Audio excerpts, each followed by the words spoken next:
demographic changes,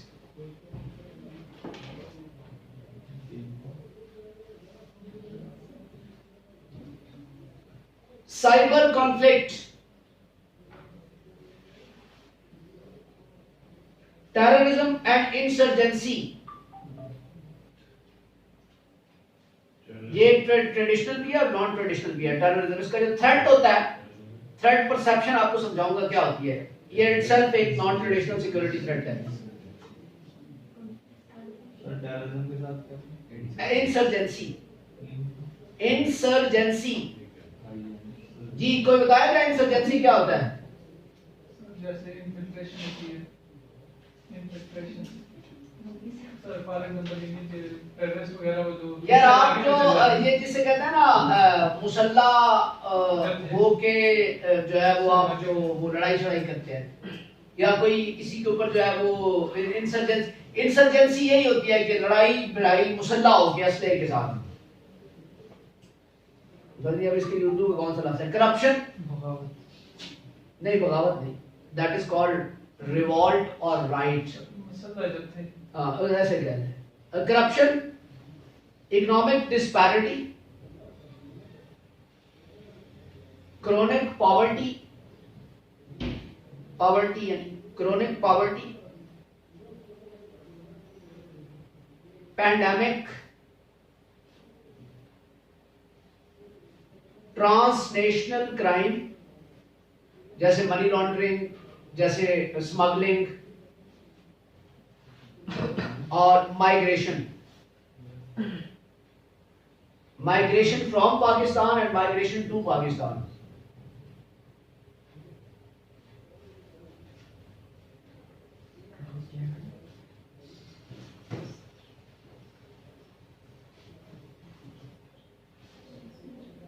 जी अब आपने ये जो नॉन ट्रेडिशनल सिक्योरिटी थ्रेट्स हैं कितने हैं? ये 15. You just need to write a paragraph on all of them. Paragraph की को बड़ा लिखने की जरूरत नहीं है, तो दो तीन सेंटेंसेस के ऊपर आपने बात करनी है। पहला नॉन ट्रेडिशनल सिक्योरिटी थ्रेट कौन सा है? Environmental degradation. अभी हमने थोड़ी देर पहले खत लिखा था, that was about the environmental degradation. Environmental degradation actually belongs to your pollution, ठीक है। और उसके अंदर जो डिफॉरेस्टेशन होती है, जो दरख्त वगैरह काटे जाते हैं, स्मॉल इंडस्ट्रीज और इंडस्ट्रीज का जो स्मोक वगैरह होता है, धुआं वगैरह होता है, उसकी वजह से एनवायरमेंटल डिग्रेडेशन होती है। और एनवायरमेंटल डिग्रेडेशन से लोगों की हेल्थ डैमेज होती है, एनवायरनमेंट डैमेज होता है। ठीक हो गया। ये नॉन ट्रेडिशनल सिक्योरिटी थ्रेट है पाकिस्तान के लिए इस वक्त। ये थ्रेट पूरी दुनिया का सबसे बड़ा थ्रेट है इस वक्त।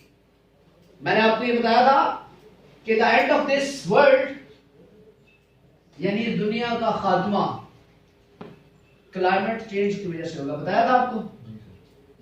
आपने ये सुना हुआ होगा कि जब इंसान इस दुनिया के अंदर आया था तो इंसान से पहले यहां कौन आबाद था? अगर आप हिस्ट्री पढ़ें, पुरानी एंशिएंट हिस्ट्री, तो वो कौन से थे? डायनासोर्स। पता है आपको इस बात का? डायनासोर आपसे पहले क्या है? डायनासोर जब खत्म हुआ तो इंसान पैदा हुआ। क्योंकि डायनासोर का एंड कैसे हुआ? डायनासोर की जो बॉडी थी वो इस एनवायरनमेंट के लिए फिजिबल ही नहीं रही थी जो एनवायरनमेंट बन गया था, इसलिए वो ऑब्सोलीट हो गया, खत्म हो गया।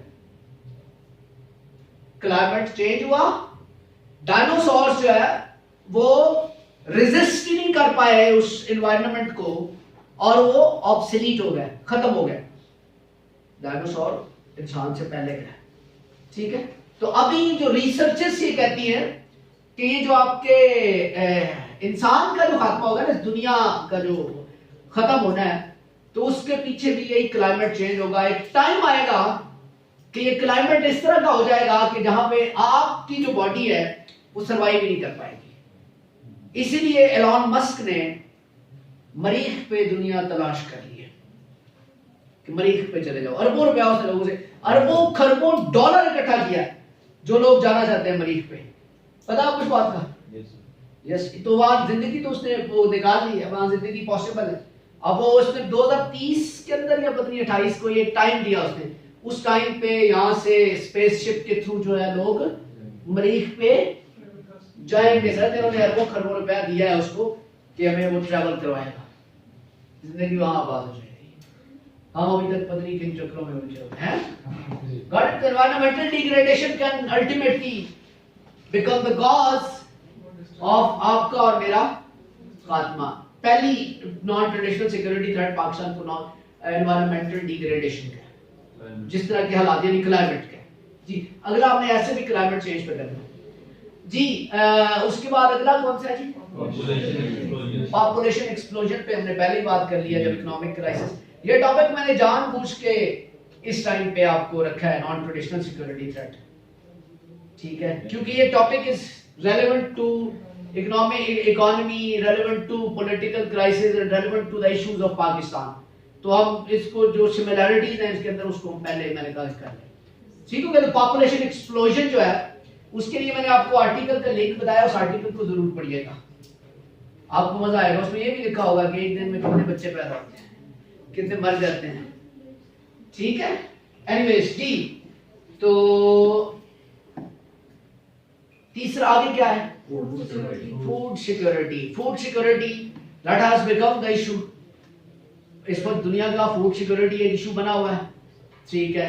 इसका भी इम्पैक्ट क्लाइमेट चेंज की वजह से फूड सिक्योरिटी के इश्यूज बहुत ज्यादा आ रहे हैं। पता है आपको इस बात का? पाकिस्तान के अंदर फ्लड आया, flood is the outcome of climate change. Flood आया, फूड सिक्योरिटी का इशू बन गया, रोटी पूरी तरह से नहीं मिल रही, रोटी बहुत महंगी हो गई है, ठीक है। तो इसलिए फूड सिक्योरिटी जो है वो पाकिस्तान का, ये सारे मसाइल दुनिया के मसाइल हैं, लेकिन सिविलाइज्ड नेशंस ने अपने लिए कुछ बंदोबस्त करके रखा हुआ है। Pakistan is not yet doing all these things because कि पाकिस्तान के अंदर इंटरेस्ट ही कुछ और है। अभी एक सीएम बन रहा है, अभी आपको पता है जो नया सीएम बना है, do you know who is he? He is the owner of city 42 and channel 24, so he is a journalist. तो उसको पहले, इससे पहले उन्होंने नजम सेठी को बनाया था, ठीक है, अब फिर जो है वो इसको बना दिया उठा के। He is a corrupt man. Lahore के अंदर एक सोसाइटी है that is with the name of lake city, शायद आपने से किसी ने नाम सुना, लेक सिटी, एक बहुत अच्छी और पोश किस्म की सोसाइटी है। उसके साथ इसकी पार्टनरशिप है, जिसकी सोसाइटी है, दे आर लाइक के ये जो कब्जा ग्रुप टाइप के लोग होते हैं, वो उस तरह का बंदा है। So he is the CM and war is going on. अच्छा, उसके बाद सिविल वॉर पे आता है, आगे चले थी। अगली क्या बात है? Water security. पाकिस्तान को वाटर के प्रॉब्लम्स हैं। आम आदमी को ये लगता है कि डैम की बड़ी जरूरत है, मुझे नहीं लगता। शायद मैं डैम्स को समझता हूँ कि ये भी एनवायरमेंटल डिग्रेडेशन का हिस्सा होते हैं, क्योंकि दुनिया से डैम्स, बड़े बड़े डैम्स को खत्म किया जा रहा है। आपको मैंने पढ़ाया था दुनिया का सब सेकंड लार्जेस्ट डैम जो है वो पाकिस्तान का है, गालिबन वो मंगला वाला डैम, ठीक है, सर लार्जेस्ट डैम, ठीक है। तो फूड वाटर सिक्योरिटी, वो कहते हैं दुनिया के अंदर जो इस वक्त पिछली जंगें चली हैं उनके अंदर ऑयल का बड़ा किरदार है। तेल पे जंग होना बहुत बड़ी बात नहीं है, होती है, हुई है। दुनिया की अगली जंग पानी पे होगी, जब भी होगी, वाटर क्राइसिस। पानी का तो वैसे एक है कि पानी रिसाइकल होता है, लेकिन क्लाइमेट चेंज ने इस रिसाइकलिंग को भी बदल दिया। Got it? So water crisis is again the problem. मैं एक किसान हूं, मुझे इस दफा हमारी मतलब भी हम अपनी जमीन के अंदर लगाते हैं किनू, फ्रूटर, गंदम वगैरह, लेकिन हमारा चूंकि बड़ा जो मेन सोर्स ऑफ इनकम है वो किनू और फ्रूटर होता है, जो हमें एकड़ के लिहाज से 2, 2.5, 3 लाख रुपया एक एकड़ का उसमें से आता है सालाना। इस दफा पानी ना होने की वजह से हमें उसमें से कोई रेवेन्यू नहीं आया। हमारे बल्कि बूटे, दरख्त किन्नू और फ्रूटर के सूख गए हैं, खुश्क हो गए काफी सारे, फल सारा का सारा गिर गया, पानी की अवेलेबिलिटी नहीं थी। तो वाटर क्राइसिस होगा तो फूड सिक्योरिटी के इश्यूज भी जन्म लेंगे, ठीक है, वाटर क्राइसिस जो है वो they are directly associated with the environmental degradation as well. Got it? So this is another non traditional security threat for the Pakistan. जी next one is energy crisis. ठीक है, एनर्जी क्राइसिस कल आपने देखा energy crisis. खैर इस तरह की अपनी पूरी दुनिया में हो जाती है. This is not new at all. लेकिन लोग तो कह रहे हैं कि चूंकि वो एकदम बत्ती उन्होंने बंद करके पूरे मुल्क की दोबारा चलाएंगे तो मुल्क रीस्टार्ट हो जाएगा. ऐसा तो होता नहीं है ना. मुल्क ऐसे रीस्टार्ट नहीं होते ना. कुछ लोग कह रहे थे बत्ती के बाद चीजें बदल जाएंगी. तो लोग ऐसे ही अंदाजे मार रहे होते हैं मार्शल लॉ कुछ. The people don't know. We are normally myopic people. हम आमतौर पे बड़े सतही लोग हैं ना. हम इतना ही सोचते हैं जितना हमें बताया जाता है. मीम तो वो मीम ये चली थी ना कि ये जो मैंने पहले बात की है कि मुल्क बदल जाएगा. लेकिन कुछ लोग ये कह रहे थे हो सकता है मार्शल लॉ लग जाए. वो they always expert such things. ठीक है, तो एनर्जी क्राइसिस का ताल्लुक आपके पानी के साथ भी है. ठीक है, आपके न्यूक्लियर रिएक्टर आपके पास मौजूद है और बिजली आपकी पूरी नहीं होती. गैस के जखायर आपके मुल्क के अंदर बलोचिस्तान के अंदर इधर पड़े हैं. गैस आप बाहर से लेते हैं, आपके पास पूरी नहीं होती गैस. ठीक है, तो अभी आपको पता है हमारे लाहौर के अंदर या I belong to actually Sargodha but live in Lahore most of the time. तो गैस का प्रॉब्लम ये होता है कि रात को 11 बजे 10 बजे गैस चली जाती है, सुबह 6 बजे आती है. तो हमने फिर इस तरह का एक सिलेंडर रखा हुआ है. मैं तो चूंकि रात को जागता रहता हूँ, काम शाम करता हूँ, पढ़ता हूँ, तो चाय शाय बनाने के लिए because I am very fond of चाय एंड कॉफी. तो वो फिर मैं वो गैस हमारी चली जाती है. एनर्जी क्राइसिस बिजली. ठीक है, बिजली नहीं जाती, बहुत कम जाती है, बट फिर भी अब एनर्जी क्राइसिस की रिप्लेसमेंट आपने क्या रखी है? ये जो एक मशीन सी होती है. नहीं, ये मशीन जो इधर पड़ी हुई है यूपीएस अनइंटरप्टेड पावर सप्लाई इसको कहते हैं. ठीक है, फिर उसका अपने रिप्लेसमेंट जनरेटर है. जनरेटर फिर फ्यूल पे आ गया एनर्जी, ऑयल, तेल, energy. So energy crisis is a non traditional threat for the Pakistan. Got it? क्योंकि एनर्जी आप पूरी कैसे करेंगे? अगेन आपकी पॉपुलेशन बहुत ज्यादा है. ठीक है जी. उसके बाद एनर्जी क्राइसिस पे आपने पूरा एक सवाल करना है कि एनर्जी क्राइसिस क्या है, इसकी कॉजेस क्या है और इसके कॉन्सिक्वेंसेस क्या है. This is important topic. जी, सिविल वॉर क्या होती है? एक मुल्क के अंदर लोगों को आपस में लड़ा दो. ठीक है, इदारों को आपस में लड़ा दो. सेक्टेरियन बेस्ड वॉर्स भी सिविल वॉर्स होती है जो एक मुल्क के अंदर हो रही होती है. तो पाकिस्तान के अंदर तो वैसे ही पोलराइजेशन बहुत ज्यादा है. So it's quite common civil war ही वॉर का टाइम. ठीक है, अगर एक शिया एक सुन्नी के साथ लड़ रहा है, या एक पीटीआई वाला पीएमएल वाले के साथ लड़ रहा है, ठीक है, या एक सिंधी एक बलोची के साथ लड़ रहा है, या एक पंजाबी एक कश्मीरी के साथ लड़ रहा है. So this is civil war. लोग, मुल्क के लोग आपस में ही लड़ी जा रहे हैं. वो कहते हैं कि अगर आप किसी मुल्क के अंदर ये चाहते हैं ना कि बाहर कुछ ना आपको कोई हथियार इस्तेमाल ना करना पड़े, कुछ ना करना पड़े, तो लोगों को आपस में लड़ा दो. जो you know culture is very important. Culture is very important. Do you know what is culture? Do you know what is culture? Norms and values makes your culture. Your norms, your values, your traditions, your civilizations, your morals, your laws, your beliefs, your principles make your culture. ये सारी चीजें मिलकर क्या बनाती हैं? आपका culture बनाती है. How many of you love your culture? How many of you love your culture? Everyone love our culture. तो मेरा कल्चर तो शलवार कमीज है, मैंने ये क्यों पहना हुआ? If I love my culture. पहली बात, मेरा कल्चर तो शलवार कमीज है, मैंने ये क्यों पहना हुआ भाई? अब ये भी बन गया. ठीक है ना, समझ. कल्चर जो है, हम बेसिकली दो कल्चर के अंदर दो बड़ी इंपॉर्टेंट चीजें होती हैं. एक होता है कल्चर का कॉन्सेप्ट जिसको कहते हैं एथनोसेंट्रिज्म. क्या कहते हैं? एथनोसेंट्रिज्म. एथनोसेंट्रिज्म ये है कि my culture is superior than all the other cultures. ये क्या होता है? एथनोसेंट्रिज्म यानी एथनोसेंट्रिक. मैं अपनी एथनिसिटी को प्रमोट करता हूं. एथनोसेंट्रिक जैसे सेल्फ सेंटर्ड नहीं होता. एक बंदा सेल्फ सेंटर्ड है, यानी अपने आप के बारे में ही सोचता है. तो एथनोसेंट्रिक मींस अपनी ही एथनिसिटी, अपने ही कल्चर को मैं जो है वो वैल्यू करता हूं. ठीक है. दूसरा जेनोसेंट्रिज्म होता है. जेनोसेंट्रिज्म ZENO जेनोसेंट्रिज्म वो होता है कि आपको ये लगता है कि आपका कल्चर इंफीरियर है और बाकी कल्चर सुपीरियर है. अब अपने कल्चर को डिसओन करते हैं और दूसरे कल्चर को अडॉप्ट करते हैं। पाकिस्तान के अंदर ये आजकल ट्रेंड्स देखे गए हैं कि आप अपने कल्चर को जो है वो डिसओन कर रहे हैं। लेकिन मैं आपको एक चीज बताऊं, आपके कल्चर का रिवाइवल जरूर होगा, आप अपने कल्चर की तरफ वापस जरूर जाएंगे। Your culture is rich, your family system is your culture, your rituals is your culture. Ritual समझते हैं? ये तकरीबात जो आप छोटी मोटी करते हैं घरों पे, शादी की छोटे मोटे फंक्शन कर रहे होते हैं, मंगनी की रस्म हो रही है, मुंदरी बनाई जा रही है, गॉट इट ना? Such things are the rituals and these are beautiful things. मैं वो कहते हैं dowry is a culture, you know. How many of you think that dowry should be prohibited? You all are educated people. You are university graduates. Dowry means वो क्या होता है उर्दू में? क्या जहेज। जहेज के बारे में आप लोग क्या राय रखते हैं? What do you think about dowry? Culture है ना हमारा, डाउरी दहेज देना कल्चर है ना, तो इसके ऊपर बहुत सारे लोग जो है बड़े सवालिया निशान खड़ा करते हैं। सवालिया निशान कौन खड़ा करता है, क्यों खड़ा करता है, और क्या दहेज एक बुरी चीज है? बुरी चीज नहीं है। अपनी इस्तिताअत के मुताबिक आप दें ना।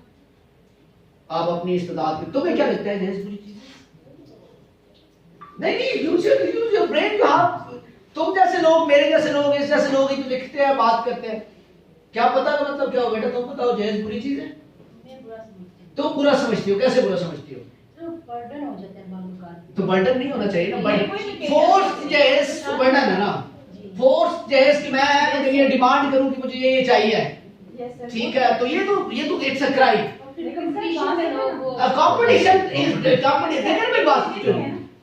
Competition. Why are you going for the comparison? The people, आप इस चीज पे फोकस करें ना कि कंपैरिजन न दें, कंपैरिजन को खत्म करें ना। डाउरी को खत्म करने का मुझे तुक बताएं जी। बेटा आप बताइएगा, are you in the favour of dowry और अगेंस्ट डाउरी? Against how? जो गरीब लोग होते हैं उनके लिए बिल्कुल नहीं दे सकते। कितने परसेंट पॉपुलेशन गरीब होती है? तो कुछ लोग मिडिल क्लास, कितने मिडिल क्लास को छोड़े कितने परसेंट पॉपुलेशन गरीब होती है जो डाउरी नहीं दे सकती? 70% तो होती है। डाउरी कौन नहीं दे सकता? मेरी बात सुनिए ना, आपके घरों में जो काम करने आती है वो डाउरी नहीं दे सकती। सर हाँ, वो कितने परसेंट लोग हैं वो जो डाउरी नहीं दे सकते? सर 70% लोग। नहीं, 70% बहुत हेल ऑफ दी बोला बता रही हूं। 70% तो मिडिल क्लास ही है। 70% तबका मिडिल क्लासिया है जो अपने बच्चों को इतना कर सकता है। वो भी ठीक है। मार के देते हैं, लेकिन सुने मार के क्यों देते हैं?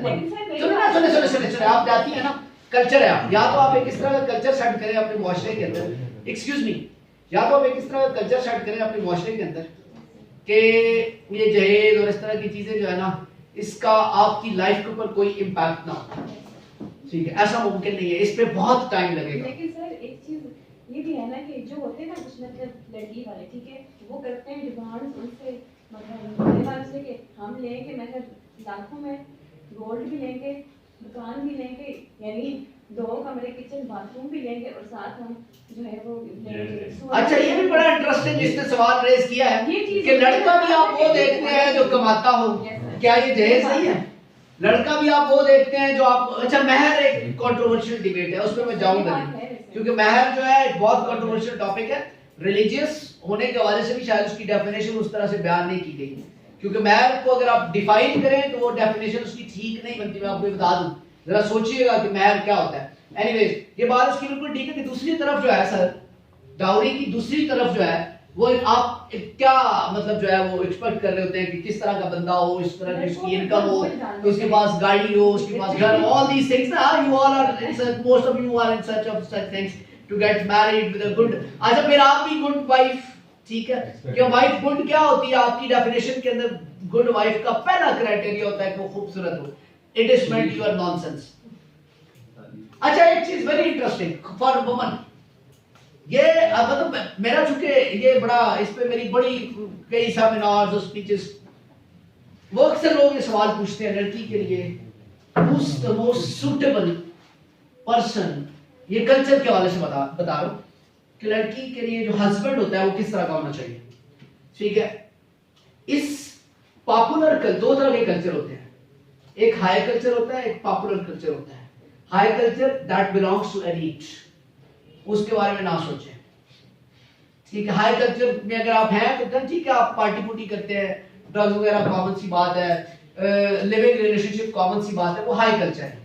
If you don't belong to high culture then you belong to popular culture. Popular culture means जो हर किसी का कल्चर है, जो हमारी पूरी सोसाइटी का एक कल्चर है 98% लोगों का। खवातीन, अक्सर ये सवाल उठता है कि खवातीन जो है वो अपनी जो ये लव होता है, ये जो कर रहे होते हैं, ये basically they try to find somebody like a filmy hero. This is debatable. They try to find a person who looks very smart, who's very kind of, एक चीज उनको नहीं पता होता कि जो बंदा स्मार्ट होगा ना वो कभी उनके साथ नहीं रहेगा पक्का, क्योंकि उसको अपॉर्चुनिटीज मिलती रहेंगी, क्योंकि लोग इसी चीज को वो कर रहे होते हैं, तो वो आपके साथ। हाँ, if your husband is an average personality person, he will love you, he will give you the respect, और सबसे बड़ी चीज, लव से भी ज्यादा जरूरी चीज रिस्पेक्ट होती है। रिस्पेक्ट पता क्या होती है? रिस्पेक्ट में सब कुछ आ जाता है। रिस्पेक्ट पता क्या होती है? आपके लेवल पे आपको ट्रीट करना, आपके लेवल पे आपको ट्रीट करना रिस्पेक्ट होती है। आपका लेवल क्या है, आपके रिलेशनशिप का लेवल क्या है, वहां पे आपको ट्रीट करना, that is the respect. And if you talk about the love, that is quite bullshit, that is quite bullshit. Ask for the respect rather for love, and you will find the respect वो लोग जो आमतौर पे average personality के लोग होते हैं, जो केयरिंग होते हैं, जिनको आप तलाश कर रही होती है ना फिल्मी लोग, ना वो केयरिंग, जो सच्ची बात है।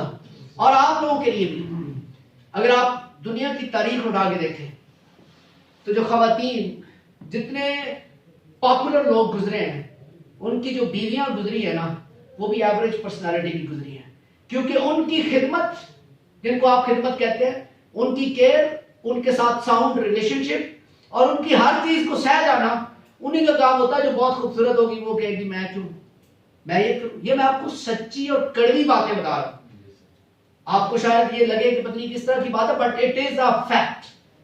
तो आप भी जो है वो फिल्मी दुनिया से, we should film is different and real life is different, ठीक है। एनीवेज जी, अगला कल्चर पे हम बात कर रहे थे। कल्चर मैंने इसलिए कहा था कि Indira Gandhi, once she was the prime minister of India, उससे उन्होंने कहा कि पाकिस्तान के साथ जंग, उसने कहा ऐसे मुल्क के साथ जंग क्या करनी, लड़ना क्या, जिसका रोल मॉडल हमारा एंटरटेनर है। उस टाइम का एंटरटेनर कौन था? Rajesh Khanna, Amitabh, they were the role model of this community ना, कि Pakistani community role model, hero, film hero, मुक्के मार के मार देते हैं बंदों को, बड़े पहाड़ों पे प्यार हो रहा है, ठीक है, गाने चल रहे हैं, role model. You are supposed to be there, कि हम वहां पे, आप सारी इमेजिन करते हैं और आपको बड़ा वो लगता है यार क्या बंदा हीरो, यार हीरो। उसने कहा कि ये कल्चरल वॉर है। उसने कहा कि जिन लोगों का रोल मॉडल हमारा एंटरटेनर है, वो बेचारे वैसे ही कॉम्प्लेक्स के मारे हुए लोग हैं। Got it? तो never make role models, never make such kind of role models in your life. ये हमने कौन सा थ्रेड पढ़ रहे थे अभी? सिविल वॉर्स, ठीक है। तो सिविल वॉर्स, फिर एक कल्चरल वॉरफेयर है जो कि इंडिया करता है पाकिस्तान के साथ, कल्चरल वॉरफेयर, ठीक है। उसका कल्चर यहाँ बहुत है, यानी उसकी फिल्मों का कल्चर आप देखते हैं, फिल्में, ड्रामास, आप उसको पसंद करते हैं, वो कल्चरल। सिविल वॉर जो है वो क्रिएट की जाती है जिस तरह कल्चरल वॉर क्रिएट की जाती है, मुल्क के अंदर लोगों को लड़ा दो। अगली क्या कॉज है जी? डेमोग्राफिक चेंजेस क्या होते हैं? What do you mean by the word demographic? Race हो गया, एथनिसिटी हो गई, आपका जेंडर हो गया, ये सारे क्या है? डेमोग्राफिक। डेमोग्राफिक का मतलब होता है आपका नाम, आपकी एज, आपका जेंडर, आपकी एजुकेशन, आपकी रेस, आपकी कास्ट। डेमोग्राफिक चेंजेस जो है ये, अच्छा रेसिज्म इसके अंदर पर्टिकुलरली डेमोग्राफिक चेंजेस के अंदर रेसिज्म, कास्ट और एथनिसिटी की वजह से पाकिस्तान के अंदर बहुत सारे लोग जो है वो मरते भी हैं, ठीक है। तो demographic changes is another non traditional security threat and the next one is cyber, और उसके बाद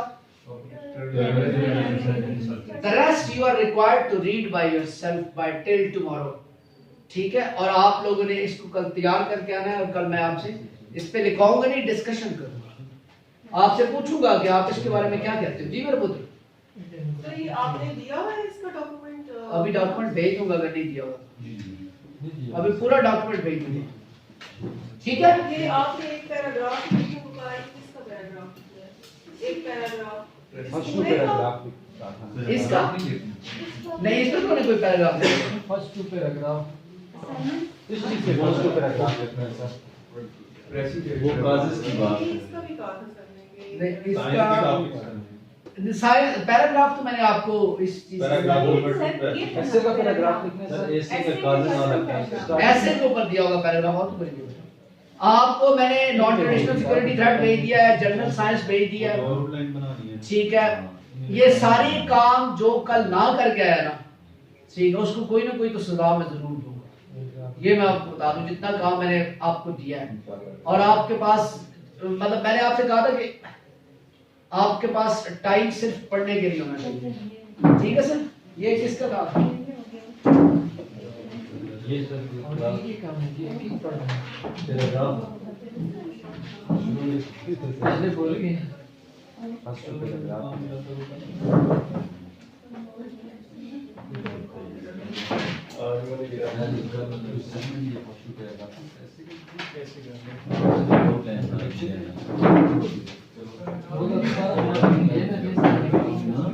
गुड यार, तुम्हारी राइटिंग बड़ी कमजोर है। ये जिसका भी है वो है, वो अच्छा है। ये बेटा किसका था, किसने मुझे दिया था ये? कोई जगह नहीं।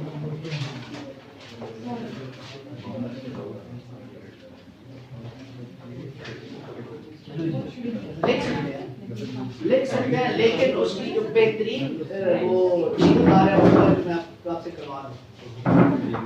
हाँ बिल्कुल तो